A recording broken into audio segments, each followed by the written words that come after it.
शिवाजी महाराज के बारे में एक बाबा ने कहा है कि उन्होंने थक हार कर अपनी तलवार जो है एक बाबा के कदमों में रख दी, रामदास जी के कदमों में रख दी थी। असल में छत्रपति महाराज और रामदास जी का कोई दूर दूर तक लेना देना ना था। शिवाजी महाराज के कभी रामदास जी गुरु नहीं रहे थे, उनकी केवल एक ही गुरु थी, उनकी माता जीजाबाई। उन्होंने ही उनको सारी शिक्षा दीक्षा दी थी।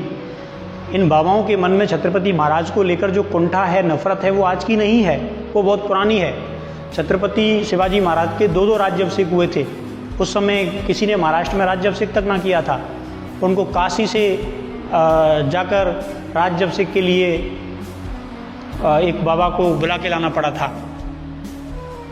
उसके बाद दूसरा जब राज्याभिषेक हुआ था, माता जी की मृत्यु हो गई थी, तो लोगों ने कहा था, पूरे महाराष्ट्र में हंगामा मचा दिया कि देखो अपशगुन है, हमारे बिना राज्याभिषेक किया है, माता जी का निधन हो गया।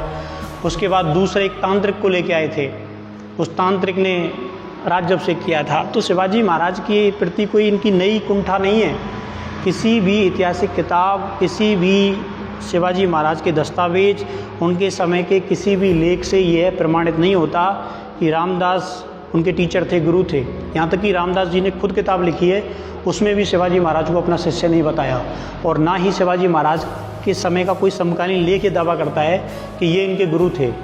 ये मैं भी नहीं कह रहा, इंडियन एक्सप्रेस में पूरी रिपोर्ट प्रकाशित हुई है। ये अफवाह तो कुछ 10-20 साल में ही निकल कर सामने आई है, वरना छत्रपति शिवाजी महाराज को तो ये क्षत्रिय नहीं मानते थे। कहते थे कि शिवाजी महाराज क्षत्रिय नहीं है ना। आप झंडा लेके घूमते हैं कि साहब छत्रपति शिवाजी महाराज हमारे हैं। जब वो जीवित थे तो उनको काफ़ी कष्ट दिए, उन्हें क्षत्रिय मानने से मना कर दिया, उनको उच्च कुल का मानने से मना कर दिया, उनका राज तिलक करने से मना कर दिया। तो ये लोग तो अब तक गाली देते हैं छत्रपति शिवाजी महाराज को। वो तो क्या, छत्रपति शिवाजी महाराज के समर्थकों की जनसंख्या इतनी है कि ये लोग माफ़ी मांग लेते हैं, है ना। अगर ऐसे वैसे होते तो ये लोग माफ़ी भी नहीं मांगते। ठीक है, तो कुछ चीज़ें कभी जाती नहीं हैं, वो चीज़ें मन में बैठी रहती हैं। वो बात अलग है कि उनके फॉलोवर इतने ज़्यादा हैं कि कोई बाबा हो, कोई प्रधानमंत्री हो, कोई मुख्यमंत्री हो, माफ़ी मंगवा ही देते हैं। बाकी दुख तो मन में है ही इनके, अब से नहीं, जब से छत्रपति शिवाजी महाराज का पहला राज्याभिषेक हुआ था इनके बिना, तब से।